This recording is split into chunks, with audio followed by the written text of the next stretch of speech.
Welcome everyone to the RAI Goes to the Movies, our film discussion series, which this term puts artists and filmmakers in conversation with academics to discuss movies by African-American filmmakers that have changed the Hollywood landscape. I'm Sage, the RAI's Graduate Esmond Harmsworth Culture Scholar, the convener of this series and the chair for today's discussion. In our final session of the series tonight, we're getting into Get Out, the directorial debut from sketch comedy star turned filmmaker Jordan Peele. He has described his satirical horror movie, or to use the term social thriller, about white liberal racism as an attempt to make a film about the discomfort of being the only black guy in the room. What began as an indie with a budget of only $4.5 million by a first-time director quickly became a cultural phenomenon, was nominated for a Best Picture Oscar, and is now a staple on curricula about racism. We're joined today by Dr. Robyn Citizen and Marlene Gaynair to discuss it. Robyn Citizen, PhD, is the Senior Manager of Festival Programming at the Toronto International Film Festival. She received her doctorate in cinema studies from New York University in 2015, and from 2012 to 2017, she was a lecturer in the Departments of Asian Studies and Theatre and Film at the University of British Columbia. Her research on genre, transnational cinemas, and ethno-racial identity in cinema has been published in online journals and edited volumes, most recently in Jordan Peele's Get Out, Political Horror, edited by Dawn Keeley. She's worked in the programming department at the Academy of Canadian Cinema and Television, programmed for the Human Rights Film Festival, served on various local and international film festival juries, and is currently co-chair of the board for Toronto's Breakthrough Film Festival. Marlene H. Gaynair is a PhD candidate in history at Rutgers University, New Brunswick, specializing in social, cultural, and digital histories of the modern Black Atlantic, particularly North America and the Caribbean. Her dissertation, Islands in the North, is a comparative social history of Jamaicans in Toronto and New York City, taking an intersectional approach to Black Caribbean community building to uncover the recreation of Jamaican identities and citizenship over time and space. Marlene is committed to extending historical knowledge outside of the classroom. She's written for several popular venues and is an associate editor for Gotham blog at the Gotham Center for New York City History. Her teaching focuses on the intersections of race, gender, urbanism, identities, and digital worlds in the African diaspora. So we are going to hear from our two speakers, and then we're going to open up for an audience discussion once they have finished. And we're going to begin with Dr. Robyn Citizen. Take it away.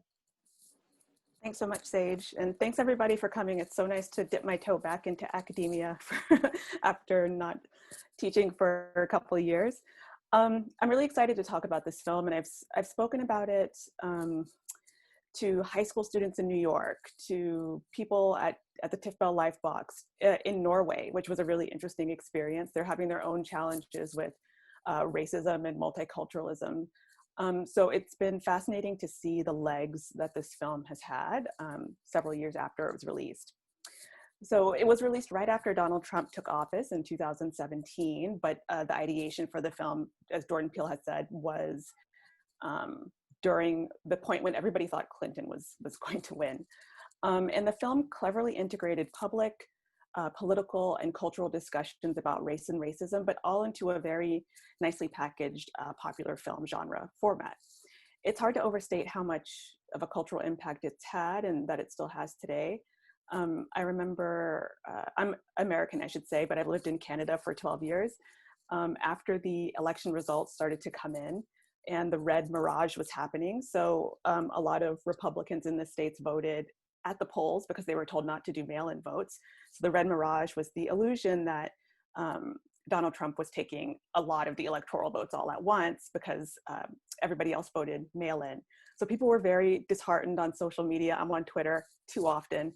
And there was a tweet that said, quote, "There are a lot of Americans standing by the door pretending to look for the keys." And it was such a clever riff on what Rose was doing and how people had said that they were for progress and change, but they had ended up going back to the same thing and the same status quo.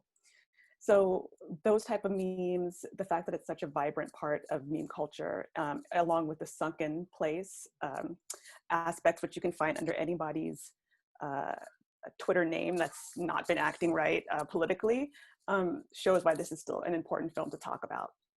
So I want to talk about the genre aspects mostly, and genre is a notoriously slippery object of study. Scholar Rick Altman said that genres are not inert categories, but discursive claims made by real speakers for particular purposes in specific situations. So as a real speaker, I'm going to argue that against this being a social thriller, even though I know that is what Jordan Peele has called it in several occasions. I want to argue that this is a social problem horror film rather than a thriller, because it takes as its object the horrific and monstrous history of systemic racism. And that is what causes the emotions of dread, fear, and terror in the film. And also the tone and the subject matter harkens back to some of the wilder social problem films of the 60s. I'm particularly thinking about Shock Corridor and John Frankenheimer's Seconds. Horror seems like the perfect genre to talk about race, an issue that's really foundational to the United States. After all, the genre engages with other universal anxieties, such as changing gender roles in the Stepford Wives, which Jordan Peele has said is an influence on the narrative trajectory of Get Out. Religion in Rosemary's Baby, coming of age in Ginger Snaps, family secrets like in Psycho and Eve's Bayou, unhinged capitalism in American Psycho, all foundational issues to how the US was founded. But yet in most mainstream horror films, issues of race have been displaced onto broader allegories about social exile, visible difference that has been interpreted as monstrousness.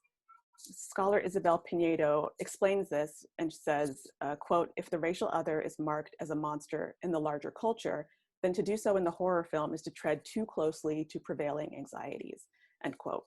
So there's a lack of distance there that might have prevented some other directors from taking race as its subject in capital S.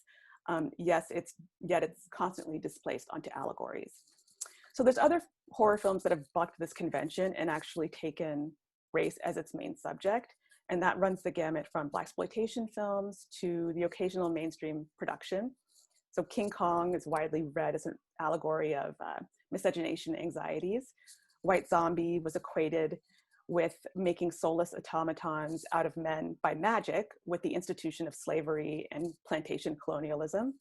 Night of the Living Dead, with the casting of Dwayne Jones as Ben, which is a clear progenitor for Chris in Get Out. Sugar Hill, which is a wild, you must watch movie about slavery and zombies and revenge. People Under the Stairs by Wes Craven, which is not talked about, but delves quite a bit into race and class. Candyman, and The Skeleton Key, which in my opinion is actually goes a little bit further than Get Out and is more progressive in some ways. And the question that I was interested in asking is, why did none of these other films gain the prestige and the reputation that Get Out did?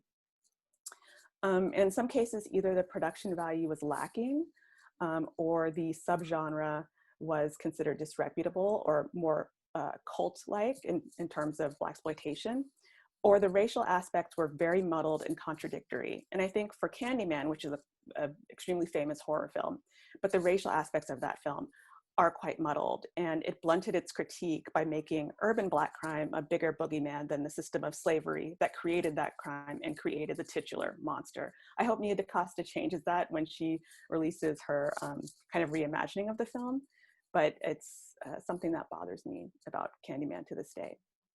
Get Out, on the other hand, is really clear about placing the source of the horror within the white community and not the typical regional scapegoats either. So it's not the Southern undereducated whites, it is the Northern, very educated, affluent, liberal whites, which is not normally a subject of critique in these type of films.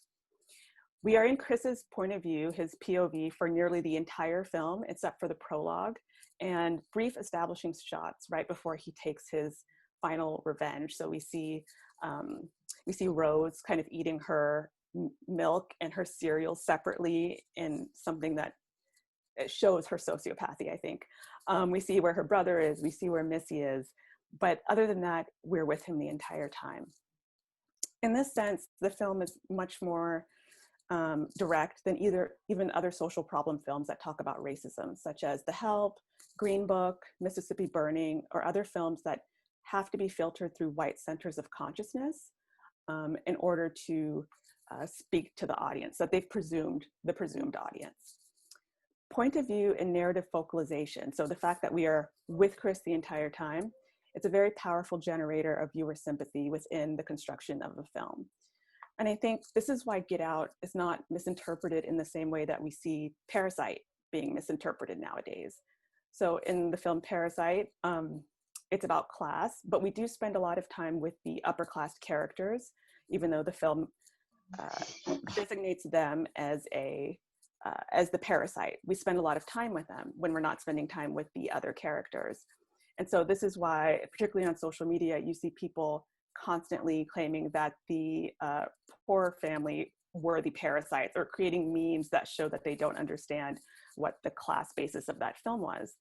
And Get Out, there's no way to do that. It's very clear that Chris is the victim and the family are the monsters, and the larger community as well. The other interesting thing about Get Out is the body swap subgenre reveal that happens at the end of the movie. So at first in the film, we believe that these characters are being brainwashed or hypnotized, and that's why they're hostile and awkward and weird, and Chris is in danger. At the end of the film, there's the reveal of the coagula process, which is a literal brain transplant of the white brain into the Black host body, where only the Black host body's brainstem remains. The Black consciousness is still there, but in the passenger seat, if you will. This is a much more materialist view of the body than we see in other body swap or body breach films, which are usually based in magic or some transfer of immaterial consciousness or souls from one body into another. So if you think about the body swap subgenre, and it's not just horror films, it's comedies, it's sci-fi, it runs the gamut of all these different things. And usually it's kind of a instant moment of magic or death or reincarnation or something like that that happens. And when there is a material transfer from one body to another, it's usually the heart and not the brain. So challenging where we feel like consciousness lies as opposed to the brain. It's the heart in many movies. So this is more in line with Frankenstein and kind of aligns Jordan Peele's film with this much larger Gothic horror history of that particular monster, and Mad Scientist, which also places that within the realm of the very real life Tuskegee experiments and eugenics and other things that were actually done to Black bodies, which he only lays like the thinnest veneer of fiction and genre over to tell the story. The body swap reveal in the film is a perfect metaphor for double consciousness. The Black host bodies literally are forced to see themselves through the eyes of the white parasitic consciousness. And other body swap and body breach films, there's usually a tell by which the non-swapped people start to suspect that something is happening with the swapped person. In keeping with the racial theme, Get Out focuses on in-group cues, and this lets Chris know that something is wrong. So in the film The Thing, which is about a shapeshift body swap, you have the blood test, and that's how McCready finds out who is the actual alien and who's real. Here, it's the use of African-American vernacular and other in-group talk about white racism. And this is something, because we're seeing it through Chris's eyes, that allows the intended audience of white liberals that Jordan Peele intends to reach partially through his film, understand certain things about white racism. So when Chris approaches Georgina, Walter, and Logan about the strangeness of the family or what's happening, they're very indelicate about it. In some cases, they don't understand the words that he's saying, and you can see them searching through their consciousness to translate. So in one case, he says snitches, and Georgina's like, snitches, tattles. You almost see her kind of going back through her mental Rolodex to find a word that she's more comfortable with in mainstream English. And since African-American vernacular is generational and ethno-racial based, it doesn't make sense that she wouldn't know that word, because none of the people in the film that have been swapped are old or of a different generation than Chris. Get Out's influence has been myriad, and because of its success, Jordan Peele and the film has opened the door for two different types of films: racial horror, which, as I said, has existed on and off throughout horror's history, but also horror that happens to have BIPOC characters. So the example of racial horror would be something like Antebellum and Ma and Lovecraft Country. I think in film so far, the racial horror that we've seen that's really critical of racial structures has had diminishing returns in comparison to Get Out. We can talk about Antebellum later. And the films that happen to have Black people or BIPOC characters as the lead would be his second film, Us, but also films like Black Box, and Remy Weeks's His House, which is now on Netflix. And those films have been much more solid in telling certain stories that incorporate a critique of immigration and racism and Afro-diaspora, but are not centered necessarily around just that. So that's pretty much all I have on the genre and the history and where this film lies within both the larger horror structure and then that subgenre of the body swap, body breach horror film. Thank you so much, Robyn. That was great. That's really fascinating to put it in that context that I'm sure a lot of us didn't know too much about. We'll now hand over to Marlene. Sorry, still struggling with Zoom in this pandemic era. Thank you for having me, Sage and the Institute. So Dr. Citizen covered a lot of the basics, for which I am grateful. So I could just dive right in into historicizing this film in the long history of African-American lived experience in the United States. So Jordan Peele's directorial debut was a rebuke to the post-racial moment of the Obama administration, or exposing the mythology of this American white liberal, the kind who would have voted for Obama a third time if they could. In the Vulture article, The First Great Movie of the Trump Era, Jordan Peele reveals that this movie came to him during the 2008 primary battle between Barack Obama and Hillary Clinton. And he saw it as a battle between race and gender. He says, quote, "I was looking at gender and race as two parallel civil rights movements that you can go crazy with," end quote. Notably, he does not mention or realize in this moment that Black women struggle with race and gender simultaneously, making it seem that race is read as Black and male and gender is read as white and female.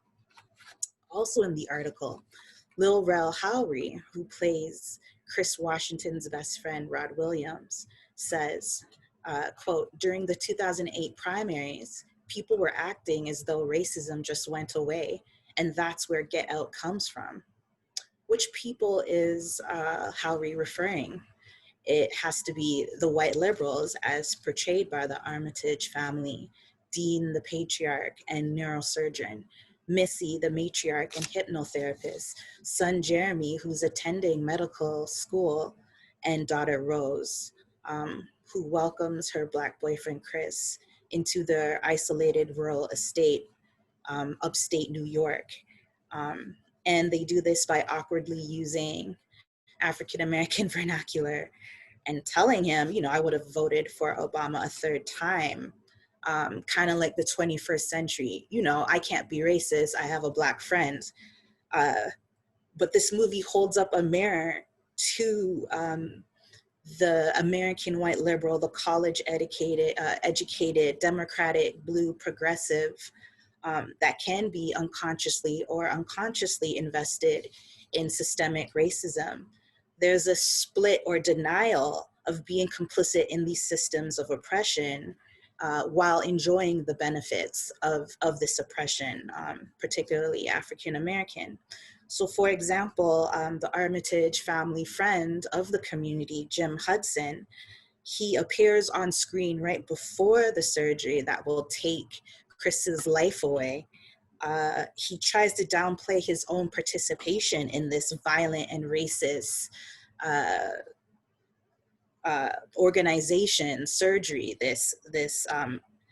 these horrible things, and assures Chris that, you know, he only needs him for his vision.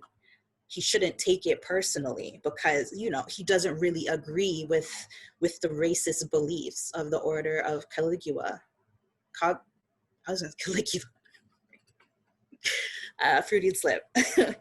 It's impossible for you to be an ally, right, or woke, to racism if you're still invested or you benefit from the violence enacted against people of color and benefiting from it. But this is one of the examples that Jordan Peele uses in the movie, this mixed messages of the white liberals that betray their actual, their actions throughout the movie. So I highlight now generational trauma.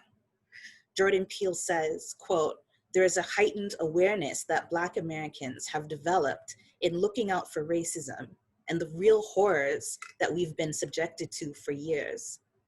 And so when I was talking to my colleague, Dr. Francesca D'Amico Cuthbert, we thought about the epigenetics, the study how the environment and these behaviors can affect changes on a biological level, change the way in which genes work. So this inheritable trauma or generational trauma, the consequences of terror passed down from generation to generation have serious impacts on families, communities, and populations. Racial discrimination, racial violence, low socioeconomic status transform into chronic pain, chronic stress, high levels of anxiety and depression. Lil Rel Howery says in an interview, quote, "Stories about people like Emmett Till, it's history, crazy things have happened. So people are going to embellish and pass that on to their kids as a warning," end quote. That fear, the instinctual fear that tells African Americans to be wary of white spaces, to get out, is a major theme of this film. In the opening scene, when we see Lakeith Stanfield's character walking alone at night in this quiet white neighborhood, this ethnic enclave, the fear and the tension is there. He's lost in being over-surveilled by someone in a white car. He has to convince himself that everything is fine before acknowledging that he has to leave. He tells himself, quote, "You know how they like to do motherfuckers out here. Man, I'm gone," end quote. This invokes the history, the story of Yusuf Hawkins, of Michael Griffith, young Black men beaten, chased, and murdered while walking through white enclaves of New York City. We go back to the murder of Emmett Till in 1955. We think about the history of sundown towns or moving into white neighborhoods like we see in Lovecraft Country, or even the story of Lorraine Hansberry when her family moves to the white suburbs of Chicago. So this terrorism of just existing in unfamiliar environments or spaces tells African Americans to get out. So of course I have to mention the scene, the montage of Black and white photographs as Chris is getting ready to go upstate. You hear Childish Gambino's song, Redbone, playing. The first line of the chorus telling Chris to stay woke. Other lyrics, "They gon' find you, gon' catch you sleeping, don't close your eyes." And then Rose Armitage enters the scene. It's very on the nose. This dialogue is telling Chris to stay woke, don't catch you sleeping, right? Which is foreshadowing of what's to come. And again, she says, "Oh, don't worry about my parents. They're comfortable with a Black man dating their white daughter. They would have voted for Obama." And of course, her dad says the same thing. This is like, the get out of jail free card. Don't worry, everything's fine. But we know there's reason to be worried. There's reason to be scared. Through the dialogue and the symbolism and even the soundtrack, there's multiple signs and warnings that Chris is in danger. And Jordan Peele says, quote, "I wanted to make sure that this movie satisfied the Black core movies audience need for characters to be smart and to do things that intelligent, observant people would do," end quote. And so I moved to the racial violence of science and medicine. Dean Armitage is a neurosurgeon. Missy Armitage is a hypnotherapist. The entire family, from their forebears, Roman and Marianne, they're all engaged in the medical procedures that mentally and physically suppress and entrap Black minds and their embodiment, murdering them to implant the brains of white people into their bodies. It grows out of the resentment and the hatred of losing to Jesse Owens in the Berlin Summer Games of 1936. Roman wanted to physically possess strong and young Black men and women, or Black men specifically, to give white men a chance at immortality, projecting this mythology of a superhuman, this pathology upon Chris and other Black men. You know, this also invokes these commentaries from even, you know, Jimmy the Greek, like Black men and Black women are bred to be physically strong, to excel at sports, as opposed to training or the intelligence of the game. Medical Apartheid by Dr. Harriet Washington is the first historical study that examines the long history of medical experimentation upon African Americans. Like Dr. Citizen mentioned before about the Tuskegee study, the syphilis study conducted from 1932 to 1972 by the Public Health Service and the Federal Centers for Disease Control and Prevention. There were studies conducted upon African American men without their consent, without disclosure, without empathy shown towards a human life. And of course, syphilis becomes this disease that is passed down from generation to generation, from fathers to children. The trauma, this generational trauma, literally and physically, which grow into this fear to distrust medicine, distrust the government and their agencies today, which we can see when we hear discussions about COVID-19 vaccines and the failings of the World Health Organization and the CDC.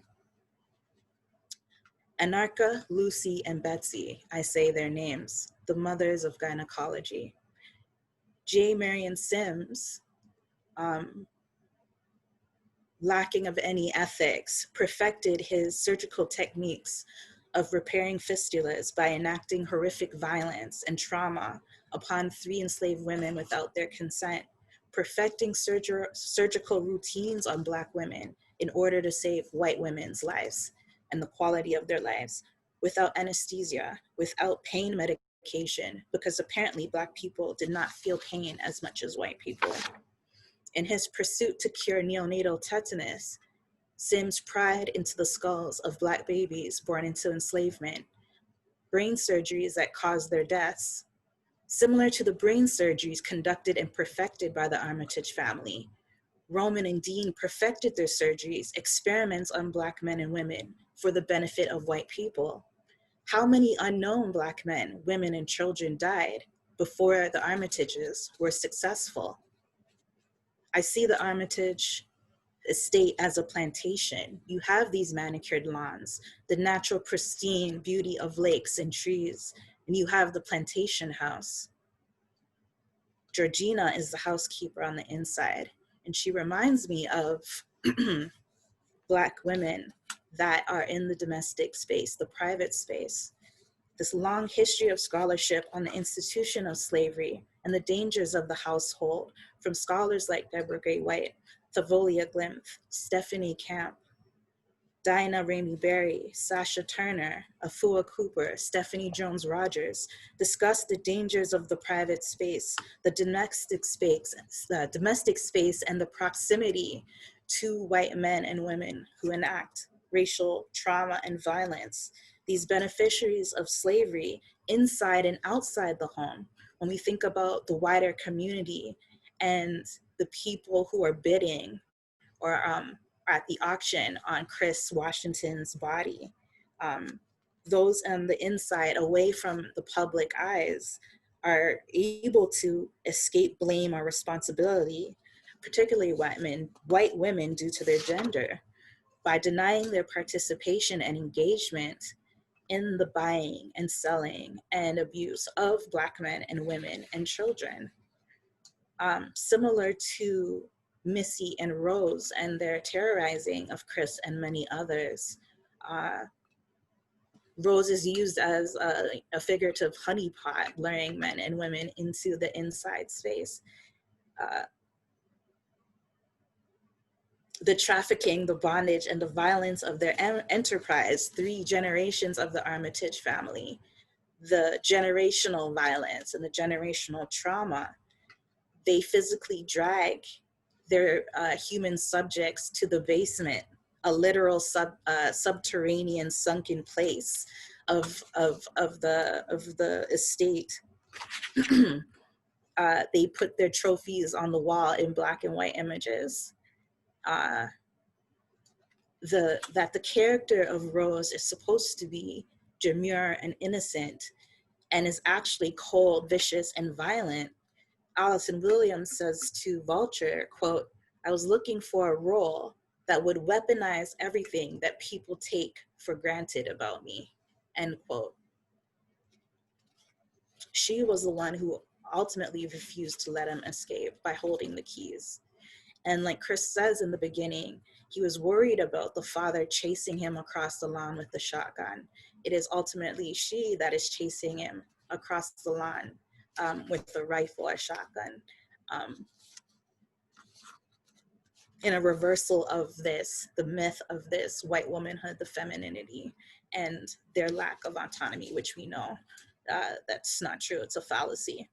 So this invokes these memories of how Emmett Till, for instance, was murdered because of false accusations by a white woman. Or when we think of, in recent history, the woman who called the police on the birder in Central Park, weaponizing their womanhood in order to police or enact terror or trauma upon Black men or women.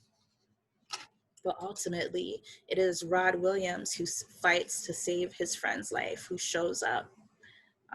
He also notices and invokes the disappearance of Andre Haywood, and invokes this missing, the theory of missing Black people who don't get enough media attention or acknowledgement compared to the missing white women. Trauma like Natalie Holloway, or in English reference Madeleine McCain, right? So he is the one, Rod is similar to the audience watching, the one that is woke, that trusts his instincts, the one, the instincts and the trauma born from the past that come to the present, the epigenetics of generational trauma. He is the one that gets Chris out. So this film is released 3 days after the Trump inauguration, but racial violence and terror do not start after 2017. This film reveals the complicity and the hidden transcripts of racism, particularly with those identifying as liberal or progressive Democratic voters. He makes a mockery of the idea of a post-racial period. Having a Black president or a ruling Democratic administration did not stop police brutality. It did not stop racial violence like the Charleston shooting. It did not end environmental racism like in Flint. And all of these are connected to a longer history in the United States and, you know, globally. So Jason Blum, that produced this film, he's quoted as saying, this movie is about racism that exists in liberal white America. The first thing a liberal or a Democrat says is, we're anti-racist. That's a big thing. The truth is, there's a lot of racism that exists in that thinking and inside of me that I wasn't aware of. There are things that I would have done 2 years ago that I would not do now as a result of making this movie. It's impossible for me not to imagine that many, many people have had the same experience. This film is a warning and perhaps a reminder that racism is ever present in our world and our lived experience, and that unless we dismantle these systems of oppression and terror, it will be impossible to get out. Thank you. Thank you so much, Marlene. That was That was really great. And I think you really drew out there just what an intentional filmmaker Jordan Peele is, how nothing he's done in there is without meaning and very layered in history.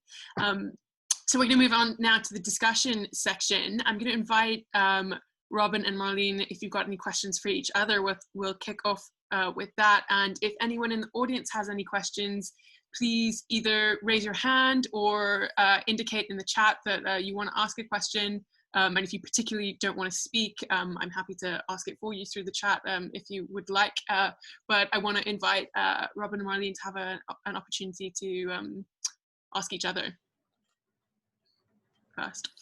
Okay, thank you. I have a question about what you said at the very beginning, which is the kind of, because I agree, the ignoring of the fact that Black women are Black and women at the same time. And for me, this is kind of the shortfall of this particular film and the characterization of Georgina in particular. And I wonder if you would speak a little bit more about Rose as a honeypot, how she is able to kind of attract all these Black men, because we know there's a long history, and a Black woman, and what Jordan Peele kind of left out or maybe told on himself about in the leaving out. Ooh, that's a good that's a great question. So Jordan Peele, it's interesting how he creates his Black female characters. So I read this oral history of the making of Get Out in Vulture magazine, and he kept going on and on and on about race and gender as being these two parallel things, but there was no invoking or discussion of Black women. And it reminds me of, there's a long scholarship of this, but of course, intersectionality, right? And where do women of color fit into this? Black women especially, who are facing the battles of race and gender simultaneously.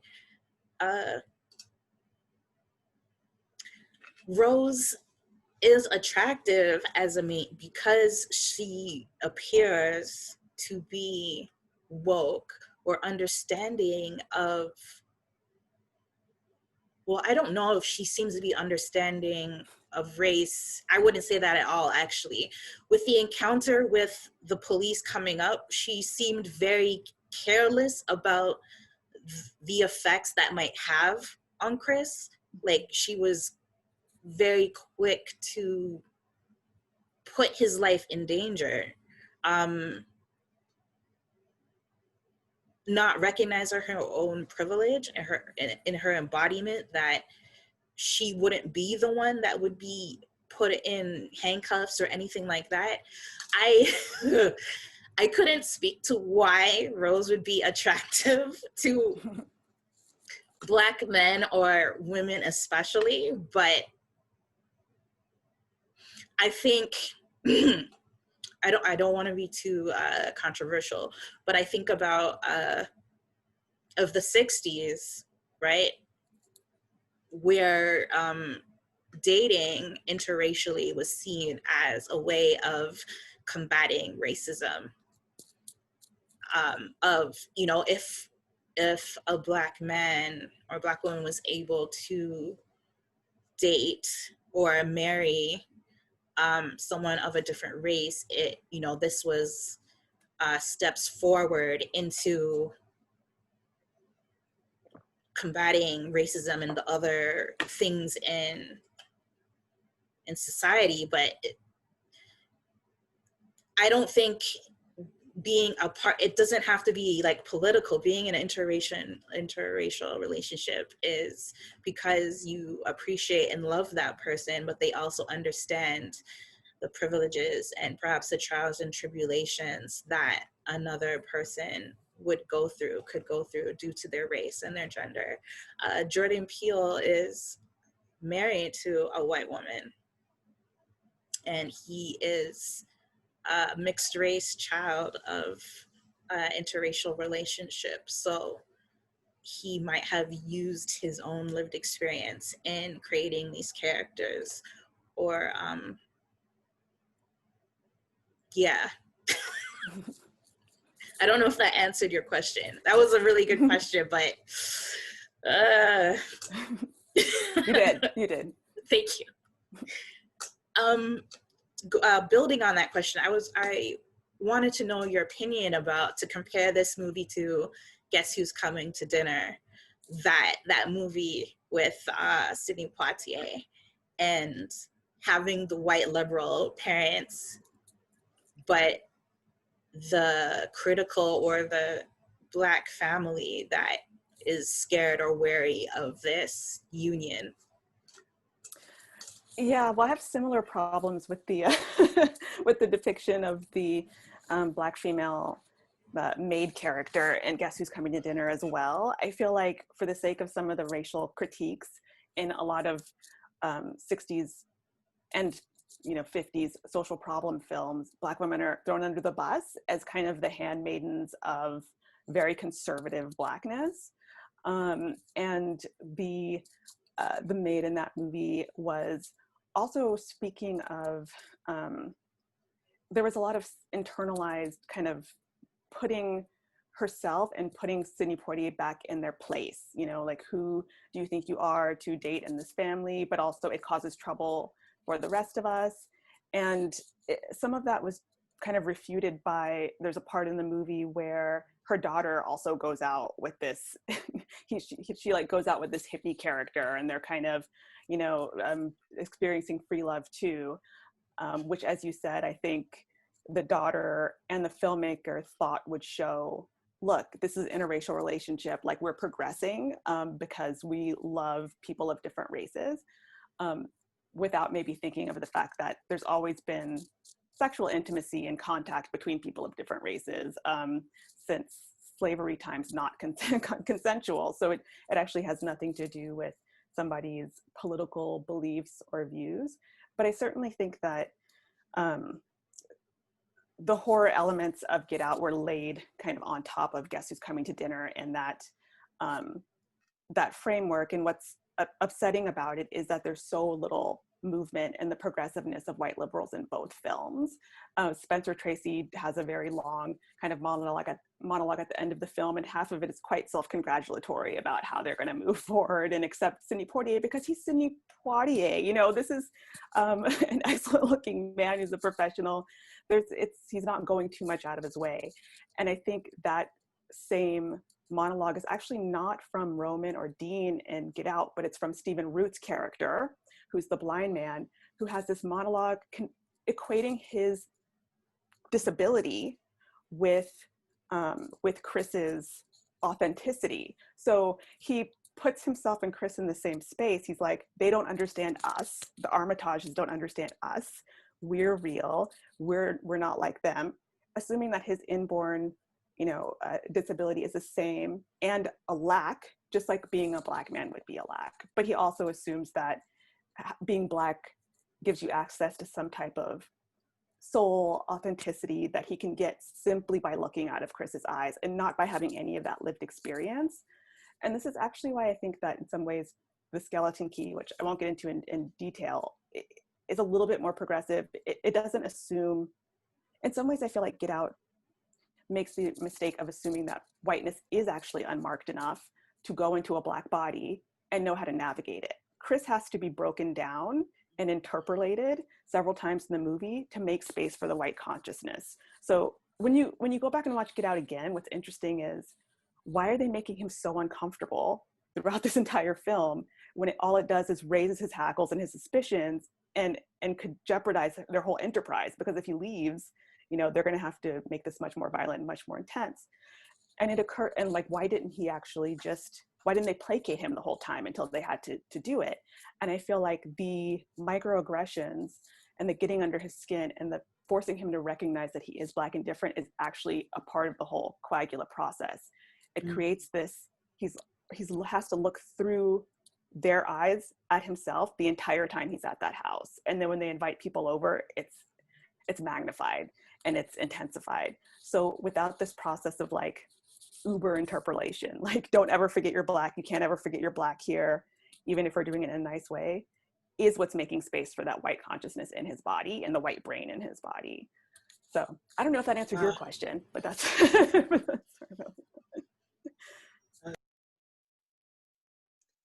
Thank you both. So we now have a question from the audience from RAI Goes to the Movie regular. Max, do you want to jump in? Yeah, that's going to be hard to follow, but I'll give it a try. I think one of the things I love about Jordan Peele, both of his films so far, is that he manages to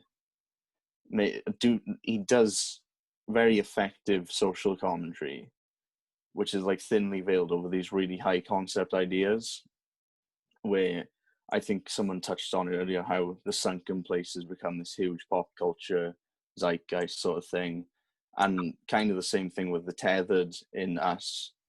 And I think in a way it's kind of, it pushes these ideas to an extreme point, and the audience at some point has to question, how far away are we from these actual things when it comes to class, race, etc. That's when I was actually thinking of the question, I thought of Sorry to Bother You. I don't know if anyone's seen that, but it's another film which really pushes these ideas when it comes to class and race to their absolute limits. And then I think every time I've watched that film, I think more and more that we're not that far away from living in that place. You know, with the horse people as basically exploited workers. But I just wanted to kind of ask, do you think that maybe this is an effective way of getting audiences to question things that they haven't really questioned before, by maybe pushing these things so far that maybe they have to question it at some point, instead of just showing them these things very bluntly, maybe in more like historical or biographical film? yeah, I mean, I think this is what genre is great at, right? It's really taking it to the limit case of a dynamic or like an interpersonal relationship or a trauma, and showing the extremist example of what can happen. So I mean, this is why the Stepford Wives was so successful in doing this with feminism and the gender movement. It's like, oh, you think we're being hyperbolic when we say that men want these women that are there to serve them, but what if we actually take it to the extreme case and show that what these male characters want, while they profess to be for this cause, is actually just automaton women that are subservient, you know, like women parceled out into their various functions and how they do things for men and how they serve kind of capitalist patriarchy culture. Like they clean, they reproduce, they are sexual partners. And I mean, when you see it that stark in the film, it does kind of become a funhouse mirror of what, I didn't mean that to be a us reference, but it worked out that way. A funhouse mirror of how society actually is. And similarly with Us, which I think is a very mature movie and a much more difficult movie, being an American and being alive but very young during the whole Reagan Hands Across America thing. The way that Jordan Peele captured that particular moment of almost cult of personality around Reagan, hyper patriotism to the point of, you know, all of these buddy movies and films like Rocky, which showed the white buddy with the black buddy fighting against this external threat while ignoring that, you know, racism was steadily getting worse after the 70s, was really good. I would actually like to see a Jungian analysis of Us, because I think that would work as well as dealing with the shadow self. But yes, I think genre is very good at dealing with these things in the limit case and forcing us to realize how extreme it actually is from our normal circumstances. Marlene, did you want to add anything to that? No, you're good. Okay. I know we've got a question from Adam. Jump in. All right. So first off, so glad to be here. Phenomenal discussion from from both amazing panelists here. And so my question primarily goes to the writer's room. So there's so many discussions about historians and other scholars consulting on, films. And so if y'all were in the writer's room with Jordan Peele and his team, what would you all emphasize to him based upon what we've talked about here, and even some of the stuff that might have been left on the cutting room floor in terms of, cutting to fit the time frame of this discussion here? What would you really emphasize to Peele? And this could actually be about Get Out or Us or his other work, because he's also attached to Lovecraft Country as well. Though Misha Green obviously is really the brainchild, but what would you primarily emphasize to Jordan Peele to either have historians in the room, or just generally speaking, what would you try to advise him about in terms of what we can clearly see as particular blind spots in his racial analysis? And also, just maybe as an addition, who are his films exactly for, right? And really, are they for Black people?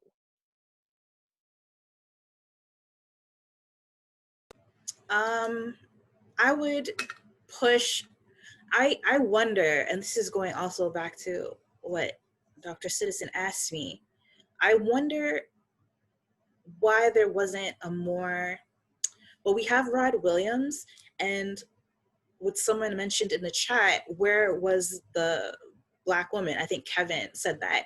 I think having Rod be there, I would have also liked a very vocal Black woman speaking about the fears or the tells that she noticed from Rose.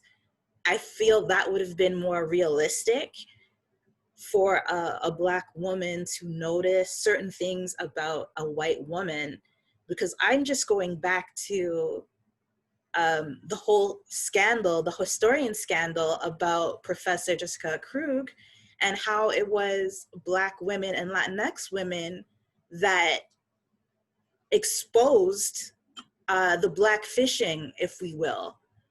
There's something noticeable that Black women and Latinx women were able to see through this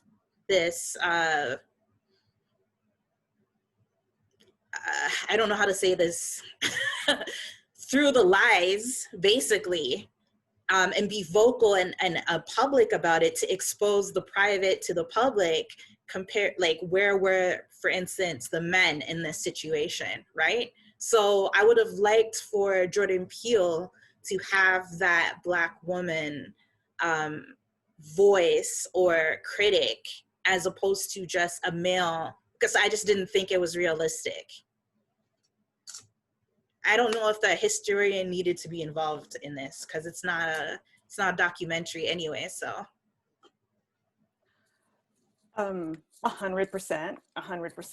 There needed to be a Black woman in there that would have caught those tells much earlier.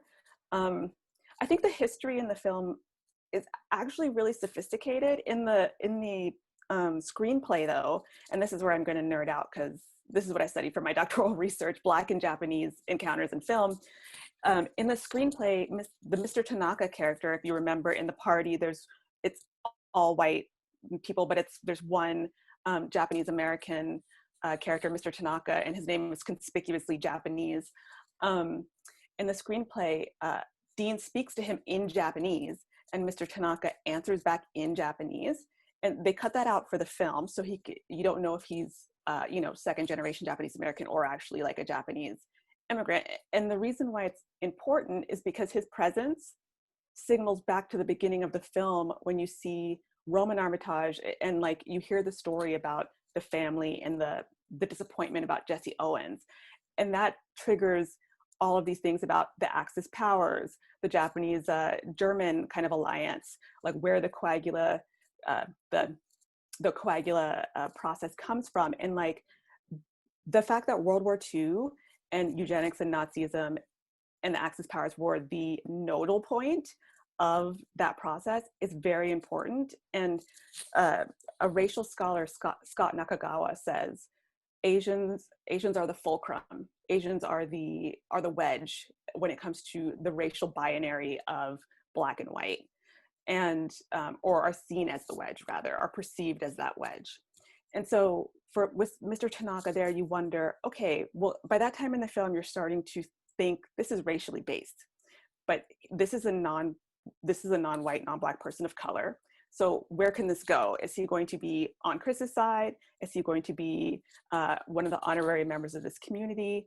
And his role is to be kind of this misdirection at this point of the film, but also to make you to remember that this is like an old racial grudge, and that this old racial grudge unites different people under the same guise. So the funny thing about Mr. Tanaka being there, and I think this is brilliant that Jordan Peele put this in there, the film takes place in Lake Pontico, which is a fictionalized version of Lake Pontetico, which is a real place in Westchester County.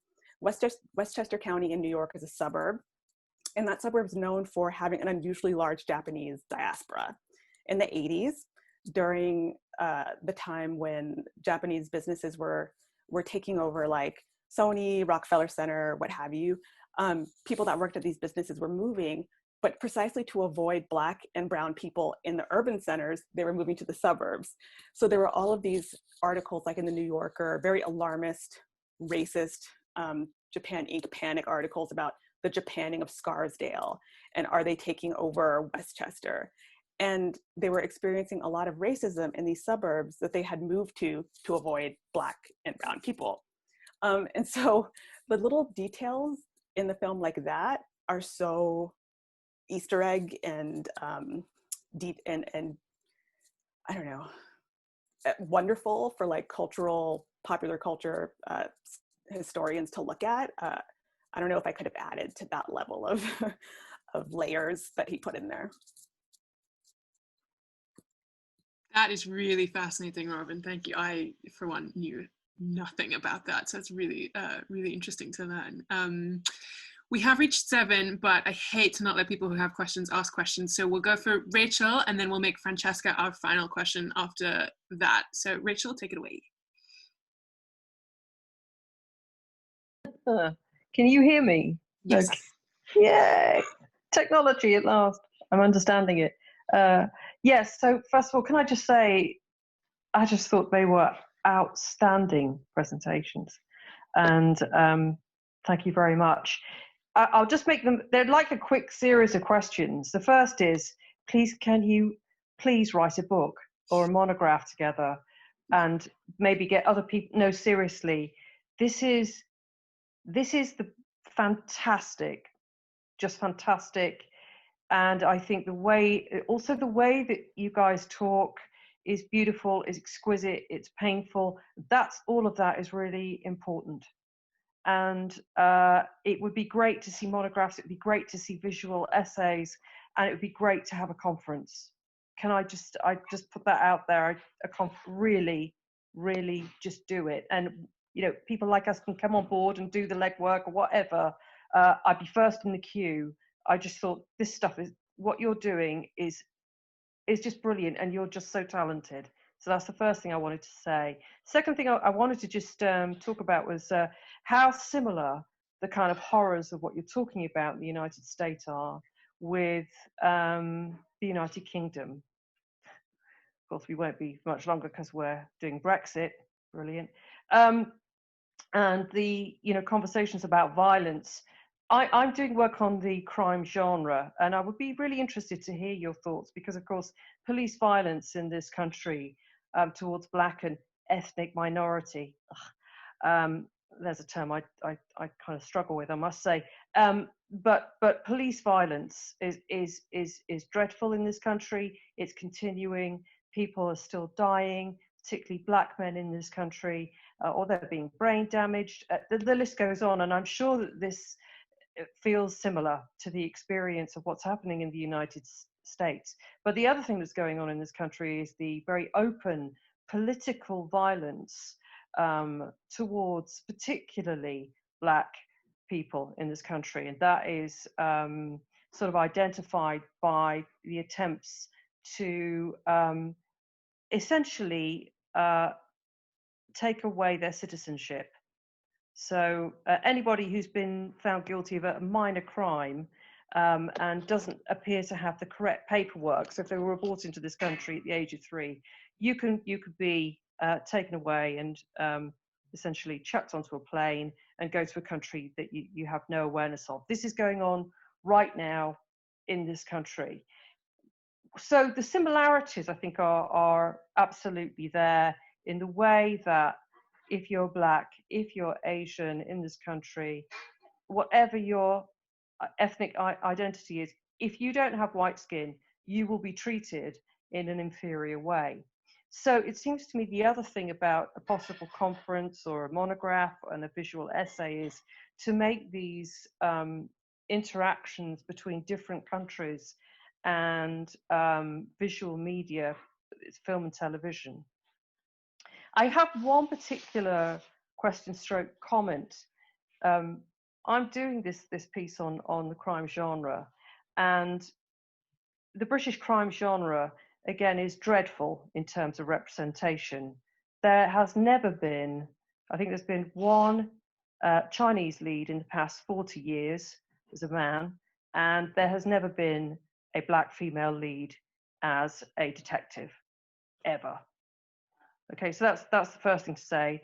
I just wonder what your thoughts were about that. And the second thing I wanted to say is when I suggested to my supervisors that I would like to do it as a process of intersectionality, so I would talk about questions of race and ethnicity in relation to the female detective, I was told that that was too much. I just wonder what your thoughts were on that, because I'm just, yeah. I just wonder what your thoughts were.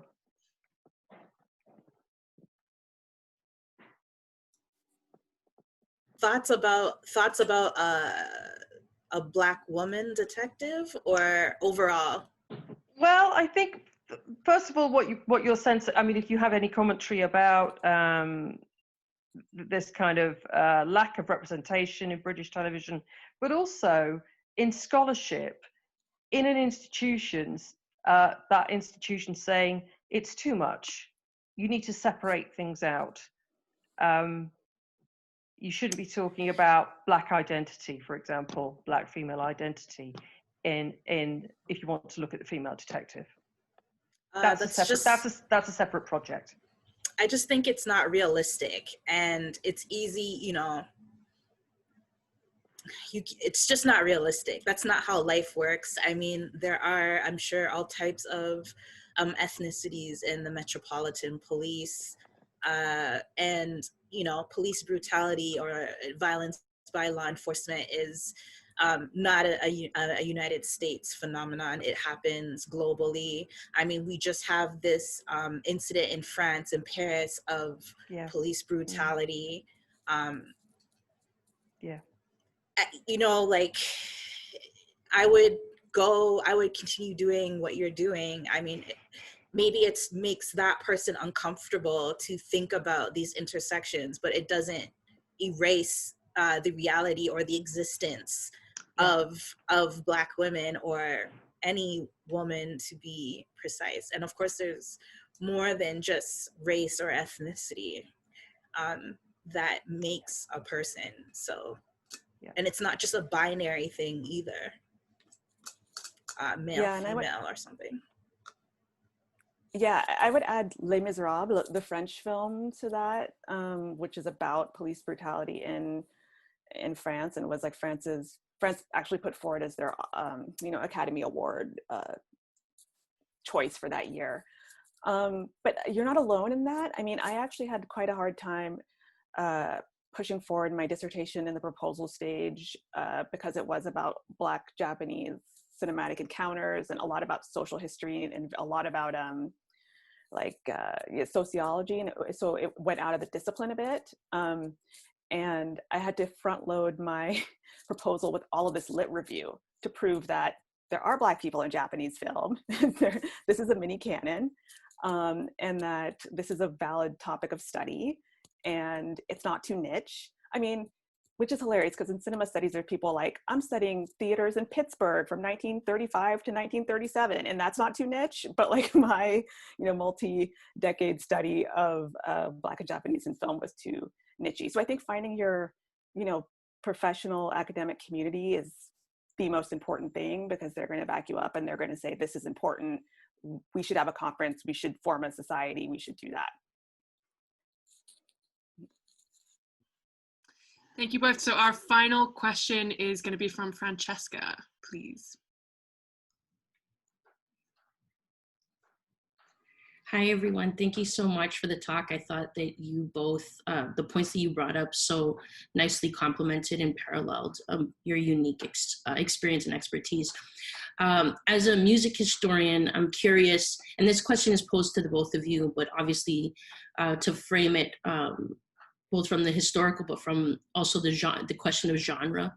And so I'm curious to know, at least in the context of music, there's been a long history of artists who use genre to fantasize about this process of wearing Blackness. And here I'm thinking very specifically about a genre like blackface minstrelsy, where white artists created, they stepped into what they thought was an imagined Black embodiment, and it wasn't a literal, but they imagined it so. And so what we see, as you have both so rightfully explained in the film, is that we're seeing actually something slightly different, in the sense that it's a literal medicalization of the process, where we see the white material body is placed within the Black material body. And so I was wondering if you can tell us a little bit about your thoughts on the difference, the slight difference in this shift historically, and what this difference history-wise, but also genre-wise, can tell us about the deeply violent nature of white fantasies of Blackness and Black embodiment. Well, from a medium perspective, that's such a great question. From a medium perspective, I can talk about Lovecraft Country, which the showrunner was Misha Green, and she's a Black woman, but it was a book written by a white male. And Antebellum was directed by a Black and a white male, and heavily based on Kindred. I mean, quite heavily based on Octavia Butler's Kindred, and not really acknowledged in the text, or even in extra textual material. So I think because Jordan Peele has opened his door, and this is trendy according to studios, there's going to be a lot of people that are already established, and because there's been lack of access for BIPOC people in these spaces, the people that are already established are largely white male creators and white women creators. And we've already seen, working at TIFF, people that are approaching these subjects from, not outside of the lived community, which doesn't mean that, I always go back to Nothing But a Man, which is a movie about race that was directed by a white man, which is a genius, brilliant, almost perfect film. So these things can happen. However, I often find, from a programmer point of view, due diligence isn't taken with, did you work with the community? Were you the only person that can do this project? Did the community ask you to do this project? How did you know that you were going about this the right way? How did you put yourself in the shoes? Was there writing collaboration? Oftentimes the answer is no. It's just, we were the person who found this story. We were the only people they would greenlight to do this story. And so I made this story. So there's not really enough kind of deep questioning from a creator standpoint as far as that goes, is what I'm seeing.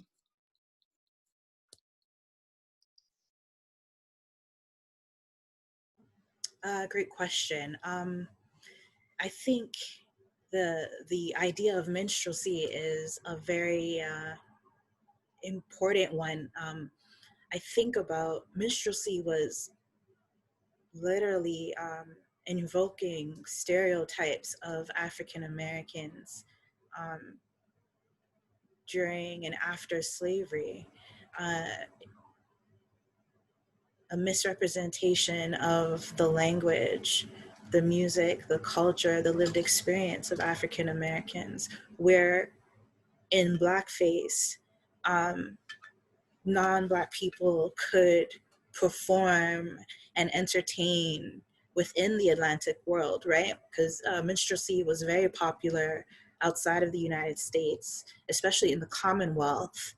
And it's a part of citizenship and nation building, because immigrants, Jewish immigrants especially, were able to put on Blackface, put on the language and African American music to become American citizens, to be a part of what is seen to be authenticity or soul of Black folk.